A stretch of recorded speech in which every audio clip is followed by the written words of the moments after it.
Hello my dear friends, कैसे हो सभी है। मैं आशा करता हूँ आप अच्छे होंगे और अपनी जो वर्कशीट सॉल्व कर रहे हैं उसका आनंद ले रहे होंगे। अब तक है हमने 34 तक है जो वर्कशीट है वो आपको अवेलेबल करा दी है। उसमें बेस लाइन है, फॉर्मेटिव असेसमेंट है, सब कुछ एक सीरीज बाई सीरीज है। हम आगे बढ़ रहे हैं। यदि आपने हमारे पिछले वीडियो नहीं देखे हैं तो इसी वीडियो के डिस्क्रिप्शन में लिंक आपको मिल जाएगी, वहाँ प्लेलिस्ट की, वहां से जाके आप कंप्लीट जो वीडियोज है एक साथ एक जगह चेक कर सकते हैं। ओके, शुरू करते हैं आज का ये वीडियो। तो देखिए यहाँ पर क्वेश्चन नंबर जो 35 है, इसमें हमें सीखना क्या है। कॉम्प्रिहेंशन के साथ में इस पैसेज को पढ़ना है और पढ़ने के बाद में नीचे के क्वेश्चंस को आंसर करना है। तो हम जल्दी से इसको पढ़ लेते हैं। तो वंस अपॉन ए टाइम, एक बार वर्ड्स, थ्री वर्ड्स, तीन जो वर्ड्स है, लिव टुगेदर एक साथ रहते थे ऑन ए ट्री, एक पेड़ पर। देयर नेम्स वर, उनका नाम था क्या। कोको, पीहू और सोनू, तीन नाम थे, है ना। They built A small house with wooden stick, grass and leaves, तो उन्होंने बनाया एक छोटा सा घर, किसका, लकड़ियों की, वो टुकड़ों का, घास का और पत्तियों का। कोको वाज यंगेस्ट, कोको था वो सबसे छोटा था। Of the three, Sonu was the eldest, और सोनू था वो सबसे बड़ा था। वन डे, एक दिन, Coco went to buy berries, तो एक दिन है कोको है वो क्या खरीदने के लिए गया, बेरी मतलब बेर खरीदने के लिए गया था। इन जंगल मार्केट, जंगल मार्केट में, बट ही फॉरगॉट द एक कैरी बैग, लेकिन वो कैरी बैग को अर्थात थैले को ले जाना भूल गया। Piu and Sonu thought that they should go after Coco with a carry bag, otherwise he will have to bring the things in a polythene. तो उसने कोको जब बिना बैग के चला गया, तो यहाँ पर पीहू और सोनू ने सोचा कि उनको है कोको के पीछे जाना चाहिए, नहीं तो वो क्या करेगा, थैली में सामान ले आएगा। बोथ, बोथ का मतलब होता है दोनों, दोनों न्यू जानते थे how harmful polythene is for the environment, तो दोनों जानते थे, पीयू और सोनू दोनों जानते थे कि पर्यावरण के लिए जो पॉलीथीन है वो कितनी खतरनाक होती है। सो इसीलिए they flew with carry bags, तो वो कैरी बैग्स के साथ वहां से उड़े। And met Coco in the market, और मार्केट में कोको से मिले। All of them bought groceries, उन्होंने ग्रोसरी खरीदी, कुछ कपड़े खरीदे। And other things for their home, अपने घर के लिए और सामान खरीदा, और वो तीनों जो वर्ड्स है वो वापस आ गए। ठीक है। अब क्वेश्चन नंबर फर्स्ट देखिए, where did the three friends live, तो तीनों दोस्त कहाँ रहते थे, तो the three friends lived together on a tree, एक पेड़ पर तीनों दोस्त रहते थे।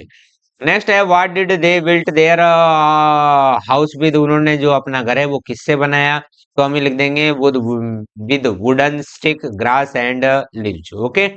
नेक्स्ट क्वेश्चन है, what do we built our house with, हम हमारा घर किससे बनाते हैं, तो हम लिखेंगे वी बिल्ट, है ना, we build our homes with cement, bricks, stone and sand etcetera, अर्थात हम सीमेंट, ईंट और पत्थर और रेत से अपना मकान बनाते हैं।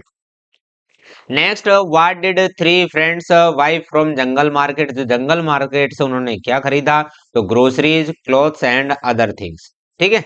नेक्स्ट है, what do you buy when you go to market, जब बाजार आप जाते हो तो आप क्या खरीदते हो, clothes, books, ice cream, fruits. When I go to the market, जब भी मैं बाजार जाता हूँ तो ये मौका मिलता है तो खरीद लेता हूँ, ऐसा नहीं है हमेशा बार किताब खरीदूंगा, कपड़े खरीदूंगा, है ना।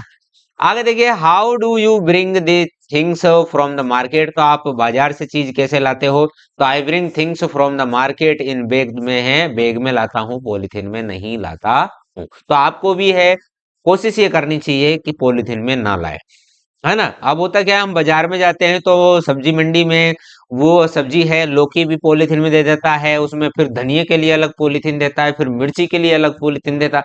तो हमें कोशिश करनी चाहिए कि सभी को एक थैली में, हम यदि मान लो ऐसा फंस जाए कि भाई हम पॉलीथीन यूज करना ही पड़ेगा, तो उस कंडीशन में हम एक में ही काम चला सकते हैं या दो में ही काम चला सकते हैं, ऐसा हमें प्रयास करना चाहिए। आगे देखिए यहाँ पर क्या दे रखा है, इसमें look at the picture and talk about what you see and what are the people doing, write 4-5 sentence about it. तो आपको है इस पिक्चर को देखना है, और इसको देखो, ये आदमी लेट रहा है, ये हुक्का पी रहा है, ये लेडीज कुछ काम कर रही है, ये आदमी है वो लेटा हुआ है, इसके साथ में बच्चा लेटा हुआ है, ये इस खाट बना रहा है, ये न्यूज़पेपर पढ़ रहे हैं, ये गाय को कहीं चराने ले जा रही है। तो इस प्रकार है, ये अपनी गाड़ी सही कर रहा है, ये हल ले जा रहा है, तो इस प्रकार आपको चर्चा करनी है। और नीचे इसके बारे में आप लिख देंगे क्या, this is a picture of a village, ये पे गांव का पिक्चर है। Children are playing with their toys and papa, तो अपने पापा के साथ, कुछ बच्चे अपने टॉयज के साथ में और कुछ बच्चे अपने पापा के साथ में खेल रहे हैं। वीमेन आर कुकिंग फूड, जो महिलाएं हैं वो खाना बना रही है, जैसा कि आपके सामने दिखाई दे रहा है। Some people are reading newspaper, कुछ आदमी है न्यूज़पेपर पढ़ रहे हैं। An old man is resting in a cat sorry cot, तो एक बूढ़ा व्यक्ति है वो खाट में है, वो चारपाई में है, जैसा कि आपके सामने है, ये आराम कर रहा है ना। नेक्स्ट है a man preparing a cot, एक आदमी है वो खाट बुन रहा है, खाट तैयार कर रहा है, तो जैसा आपके सामने यहाँ दिखाई दे दिया।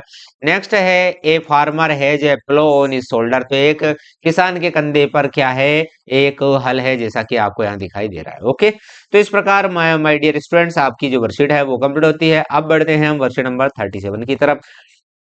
तो भाई इसमें बिल्कुल सिंपल है, इसमें कुछ भी नहीं है। भाई एम का प्रयोग है यहाँ पर आई के साथ होगा, आर का प्रयोग है यहाँ होगा, जो हमारे प्लूरल सब्जेक्ट है कौन से, V Y O U U, और है क्या, दे, वी यू दे। और मान लो कोई दो नाउन है, कोई दो सब्जेक्ट है, वो एंड से जुड़ जाए, तो उस कंडीशन में, सिर्फ इन चार कंडीशन में है हमारा जो सब्जेक्ट है वो उसके साथ में हम आर का यूज करेंगे। ठीक है, नेक्स्ट देखिए, इज का प्रयोग हम क्या करेंगे, इज का प्रयोग करेंगे हम सिंगुलर सब्जेक्ट के साथ, जैसे मान लो हो गया शी, हो गया ही, हो गया और हो गया क्या, इट, और या फिर किसी का नाम आ जाए सिंगल, तो उस कंडीशन में हम इज का प्रयोग, इस जो यूज है वो करेंगे। तो अब तो समझ में आ गया होगा।